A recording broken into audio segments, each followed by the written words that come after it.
자, 미국 증시 분위기를 상상하게 전해드리겠습니다. 이항영의 월 가이드 시간입니다. 오늘도 MTN 이항영 전문위원과 함께 이야기 나눠보겠습니다. 어서 오세요. 네, 안녕하세요. 네. 그 시장이 반등을 하고 하면서 많은 사람들이 정말 뭐 조심해라, 경계해라 하는데 또 계속 올라요. 지난 밤사이도 잘 올랐네요. 그러니까요. 미국 주식시장이 정말 힘을 다시 한번 보여주고 있는데 특히 이제 무서운 건 나스닥의 상승세가 네. 무겁게 이어지고 있습니다. 나스닥이 오늘까지 4일 연속 상승하면서요. 결국 연초 대비 플러스까지 나는 거는 정말 나스닥 힘이 되겠는데요. 계속 말씀드리지만 나스닥 중에서도 나스닥 초상위권 있는 네. 것들, 그래서 빅5 주식들이 시장을 이끌어가는 그런 것이 밑바탕이라는 걸 다시 한번 확인드리겠습니다. 다만 이제 여기서 오늘 보여드린 거는 금값이 계속 살아있거든요. 네, 그러니까 네. 주시장과 금이 같이 올라간다는 게 아주 특이한 현상인데요. 어찌됐건 돈을 계속 풀고 있죠. 전 세계의 중앙은행들이. 오늘도 일부 유럽의 동유럽권에서 오늘 또 금리 인하하는 게 있었거든요. 그러다 보니 결국은 어떤 돈의 가치가 떨어진다는 느낌은 다들 받을 수 있습니다. 그러니까 그렇죠. 금을 상대적으로 갖고 가는 수요가 여전히 유지되고 있다는 것도 먼저 좀 말씀드리도록 하겠습니다. 오늘 시장의 특징은 사실 이런 빅5 주식뿐만 아니라 그리고 기술주뿐만 아니라 그동안 뭐랄까 좀 소외됐던 그런 주식들도 좀 오늘 올라간 것이 시장의 특징인데요. 딱 그런 특징을 말씀드릴 수 있는 건 두 개가 있죠. 보잉 워낙 이제 주가 반등한 거 티도 안 나거든요. 사실 저 그림을 보면 그렇지만 나름 바닥에서 오늘은 한 6% 가까이 올라간 것이 네네. 특징이 되겠고요. 또 하나가 이제 많은 사랑을 받지만 주가는 재미없었던 디즈니가 오늘 또 나름 또 4.6% 올라갔는데 뭐 티가 안 나죠. 그림으로 보면. 그러니까요. 예, 그런 것이 시장의 전체적인 특징이 되겠습니다. 그 나스닥이 이제 그 연초 대비 상승률 플러스로 전환됐다는 소식을 저도 헤드라인을 좀 접했거든요. 이 네. 내용을 한번 살펴보죠. 네, 그러니까요. 그만큼 3대 지수가 있는데요. 이제 그림은 이제 3대 지수를 같이 그림을 보시면 네. 이해가 될 것 같습니다. 나스닥이 이제 드디어 이제 저 기준선을 넘어섰거든요. 저게 연초 지수인 거죠. 기준선이 연초 지수거든요. 그러니까 이제 플러스가 살짝 넘어선 거가 되겠고, 오늘 한 10시 정도에 넘어선 것 같습니다. 네. S&P 500이 이제 그 다음입니다. 여전히 마이너스 10% 정도 돼 있고요. 그 다음은 이제 다우 지수인데요. 이 두 개가 왜 더 차이 나는지를 아주 극명히 말씀드리면, 다우지수는 조금 더 차이가 있는데 다우지수는 사실 물론 거기에도 이제 그 여러분들 좋아하시는 마이크로소프트가 들어가 있고 네네. 애플이 들어가 있지만 아직도 아마존이 안 들어가 있고 뭐 이런 것들 페이스북이 안 들어가 있고 네네. 넷플릭스가 안 들어가 있고 그리고 전통적인 색채가 좀 심하죠. 그러니까 그리고 보잉이 들어가 그렇죠. 있고 네. 그리고 항공주가 들어가 있게 되면 좀 많이 좀 내려가 있는 모습이 되겠고요. S&P 500은 말씀드렸다시피 5개 주식, 빅5는 10% 이상이 올랐는데 네. 495개 주식만 보면 여전히 마이너스 한 14%만 떨어지거든요. 그러니까 그것이 지금 그만큼 차이를 보이고 있다. 나스닥은 기술주 중심으로 많이 모여있기 그렇죠. 때문에 상대적으로 물론 바이오도 포함해서 이런 것도 상대적으로 강했다 보셔야 되겠고요. 이 다음 그림은 그럼 도대체 빅5가 얼마나 지금 반등을 빨리 했냐는 것인데요. 네. 기준이 3월 23일입니다. 3월 23일이 최저점입니다. 그렇죠. 그게 아마 그 언저리가 우리나라가 1490 아마 났던 날이 있을 겁니다. 그거랑 제가 봤을 때 제가 한국 날짜는 기억 못 하는데 거의 네네. 비슷한 시점일 거거든요. 그 위에 보면 페이스북이 41%가 반등했고요. 바닥 대비입니다. 네네. 애플이 35%, 마이크로소프트가 35%, 구글 알파벳이 29%, 아마존이 24%, 넷플릭스가 20%인데 넷플릭스는 덜 빠졌기 때문에 그러니까요. 하지만 사상 최고가 영역에서 왔다 갔다 하는 주식이 기업이 되겠고요. 이와 관련해서 흥미로운 부분이 있습니다. 그 야르데니 리서치의 에드 야르데니 박사가 한 얘기인데 상당히 의미가 있는 것 때문에 소개해드리겠는데요. 이 빅5의 현금 창출 능력, 소위 캐시플로우가 상당히 좋거든요. 그러니까 네네. 그만큼 돈을 많이 끌어들이고 있고요. 그러니까 재무 상태가 아주 여전히 좋고 앞으로 더 좋아지고 있다고 보셔야 되겠고요. 그런데 이 부분이 중요합니다. 이 부분이 빅5가 대부분이 여기서 마이크로소프트는 약간 예외로 할 수 있어요. 먼저 예전 정부에서 당했기 때문에. 네네. 그렇지만 아시다시피 독과점이라든가 이런 이슈 그리고 쪼개야 된다 이런 얘기를 얘기하고 있고 특히 아마존 같은 경우는 트럼프의 맨날 상대적인 어떤 대칭점을 많은 분들이 맞아요. 얘기하고 있고 특히 이제 워싱턴 포스트라는 언론을 갖고 있기 때문에 제프 베조스가. 예, 많이들 얘기하는데요. 상당히 정부 규제에 많이 있었죠. 매번 법무부에 가서 네네. 많이 들으셨을 텐데요. 의외로 지금 이런 바이러스 시대를 지나면서 사람들이 더 여기 의존했다는 겁니다. 이들 기업에. 네, 그러니까 느끼실 겁니다. 넷플릭스 많이 봤죠? 일부 주지사는 아마존 제프 베조스한테 편지가 있었어요.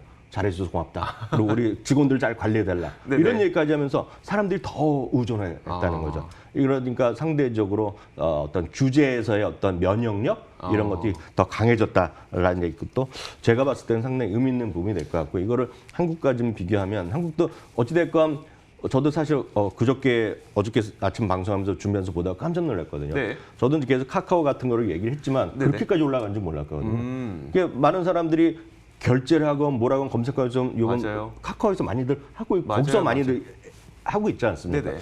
이런 것들이 전부 다 이 모든 것이 공통점이 플랫폼 사업이거든요. 그렇죠. 그러니까 플랫폼 사업의 승리자가 얼마만큼 시장을 이겨 나가는지를 여실히 보여주는 대목이다라고 이해하시면 한국과 미국과 제가 보기에 크게 다르진 않아 보입니다. 그 한 가지 좀 궁금한 점이 있는데 네. 그 시장의 경계론을 내세우는 사람들 중에 이 빅5 비중이 너무 크다고 얘기하시는 분들이 있잖아요. 거기에 대해서 좀 어떻게 생각해야 될까요? 맞습니다. 그 분명히 그 문제가 있거든요. 그 저도 일정 수준 동의하는데 그건 두 가지 방법이 있죠. 이들 주식이 떨어진 방법이 있습니다. 네네. 왜냐하면 밸류에이션이 너무 높은 건 그렇죠. 사실이거든요. 그래서 네. 이럴 때마다 대표적인 얘기하는 것이 여러분들 검색 한 번만 나오는 것이 아마존의 100배가입니다. 실제로. 네네. 그러니까 그 얘기하면 더 이상 할 얘기가 없거든요.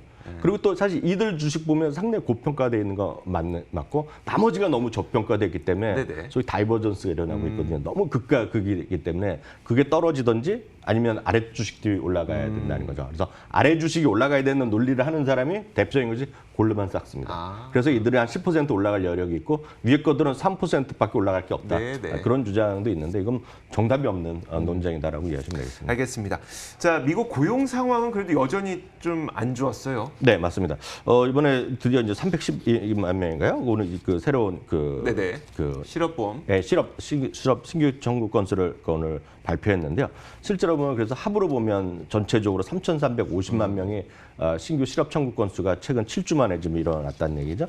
그래서 이제 요거가 어느 정도 규모냐 보면 사실 대공황 때요. 1920년대 후반에 대공황 때 870만 개 일자리가 사라졌고요. 네. 그 우리 10년 전에 리만 사태 때 금융공황 때 2,200만 자리가 없어졌는데 불과 7주 만에 지금 3,350만 개 일자리였거든요. 이제 문제는 오늘 밤이 되겠는데요. 네. 오늘 밤에 이제 16%의 실업률 그리고 최소한 2,200만 개 그 이상의 어떤 일자리 감소를 우려하는 목소리도 있습니다.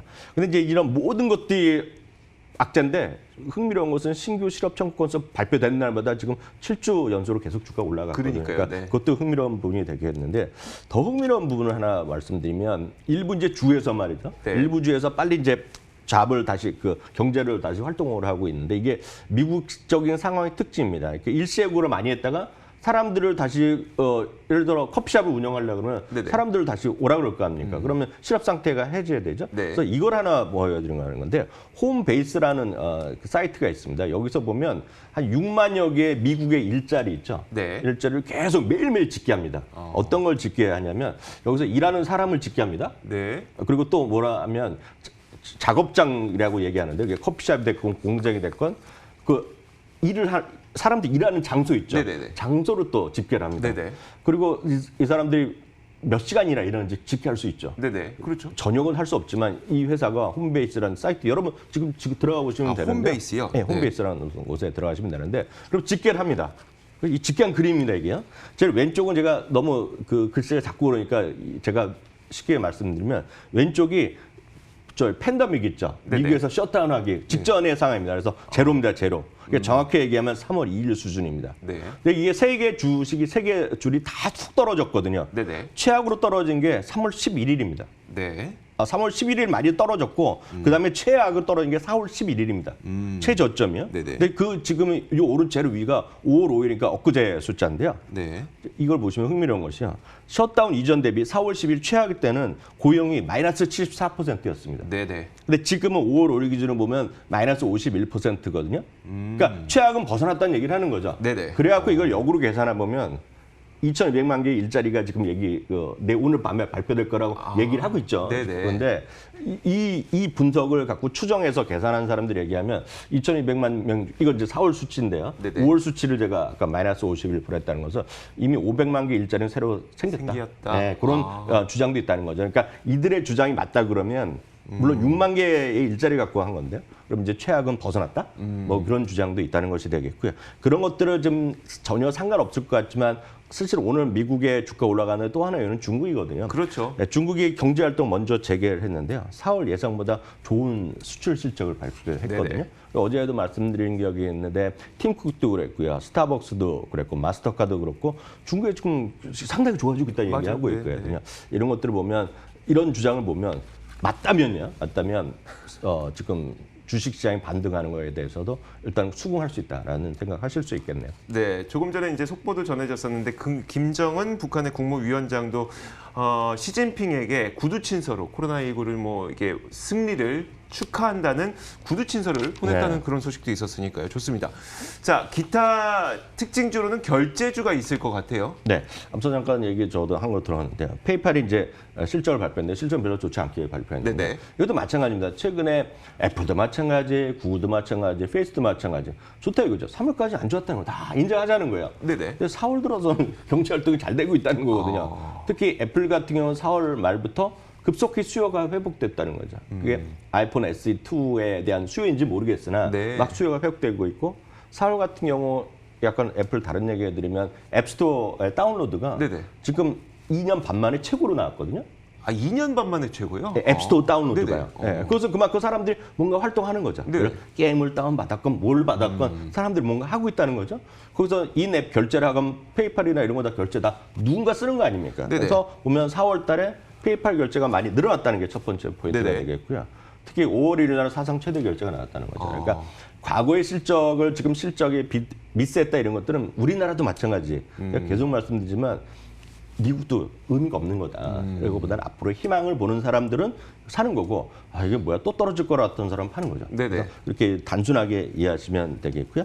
스퀘어 같은 경우는 이제 우리나라는 이게 익숙하지 않습니다. 네. 스퀘어는 우리나라에서 사업을 안 하고 쉽게 얘기해서 우리를 보면 이런 거죠. 우리나라로 딱 예를 들면 푸드트럭 있죠. 푸드트럭. 푸드트럭에서 우리나라는 대부분 카드 결제 요즘 하지 않습니까? 네네네. 카드 결제를 다 어디 하냐면 우리나라 기존 업체들이 다 하거든요. 네네.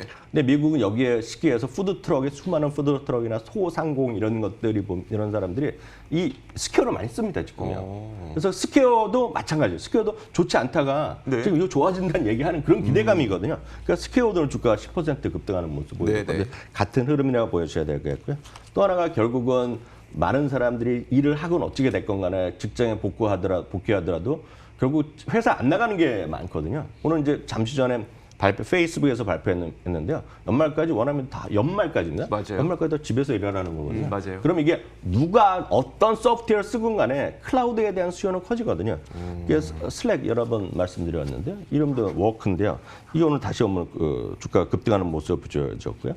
트윌리어 같은 경우도 이제 이것도 클라우드 기반한 소위 커뮤니케이션입니다. 쉽게 해서 우리나라의 사람이 지금 뭐 영국이건 미국이건 예를 들어 문자 막 보낼 수 있거든요. 이런 것 통해서 커뮤니케이션하고 비디오 콜 하는 것들인데요. 네. 이 오늘 주가 또 급등하는 모습 보여줬네요. 30%, 40% 가까이 40%? 올라갔네요. 와. 올라갔고요. 이걸 포함한 ETF가 스카이나 이런 몇 가지 ETF, 스카이라든가 클라우 그런 ETF가 있거든요.